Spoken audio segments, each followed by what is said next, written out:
Когда мы проводили аудит, мы выявили, что по статьям отопления, нагрев воды с нас взяли на 2 миллиона рублей больше, чем нам выставил Татэнерго. Житель 119-го дома по улице Хадид Акташ Ринат Шакирзянов рассказывает, управляющий компанией ЖКХ Приволжского района завысил им объем потребления тепла. В результате пришлось отказаться от их услуг, создать свою ТСЖ и добиваться возврата средств через суд. Пока мы судились, мы активно изучали, аудировали нашу действующую управляющую компанию. То есть я потратил примерно полгода для того, чтобы понять, каким образом и куда тратились наши деньги. По данным прокуратуры, за первые полугодие этого года в ЖКХ Татарстана выявлено более 1500 нарушений, в том числе 500 преступлений. Как отмечают специалисты, чтобы доказать злоупотребление служебными полномочиями, то есть коррупцию, нужна тщательная проверка. Завышение платы за ЖКХ не всегда может являться коррупцией. Необходимо выяснить, на основании чего это произошло. Вполне возможно, что это было законно принято решение. Либо услуги ЖКХ были искусственно и неправомерно завышены. Для чего это было сделано? Получили ли выгоду от этого лица, которые принимали такое решение, в частности, председатель ТСЖ, руководитель управляющей компании, либо это было вызвано какими-то иными причинами. Разобраться в таких нюансах сегодня помогали на горячей линии по противодействию коррупции. Обращения принимали специалисты Общественной палаты и антикоррупционного управления президента.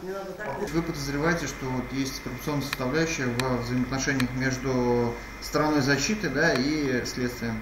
Так жительница Елабужского района рассказала, у нее в ДТП погибла дочь, начато уголовное дело, но оно, по ее мнению, идет с волокитой. Как сегодня объяснили специалисты, расследование таких дел действительно сложное. Этот же случай после обращения возьмут на особый контроль. Надо оценивать множество факторов, то есть нарушения со стороны пешехода, возможные, были они или нет, режим движения самого транспортного средства, материал уголовного дела будут тщательно изучены.